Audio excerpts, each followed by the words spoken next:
seen a change in valuation with recent interest rate adjustment. I mean, that seemed to get some publicity out there. And then, of course, the fact that the Fed, Powell said, hey, we might be looking at another couple of reductions here by the end of the year.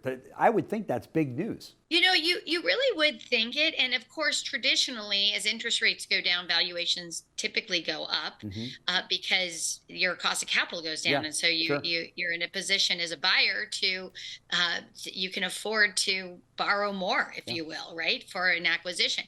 However, this credit spreads have been very tight. They're actually historically as tight as they've ever been on a corporate level. So Really? that is certainly meaning that the implications of change in interest rates aren't quite as significant as they were. And I think most importantly, because our transactions aren't that heavily levered, and the fact that dealers still have a tremendous amount of capital on their balance sheets. Hmm. Just by way of example, the publics continue to reach record levels of cash on their balance sheets. And since 24, and just in the first half, they increased that capital by $500 million. So Wow. that's a lot of capital. Yeah.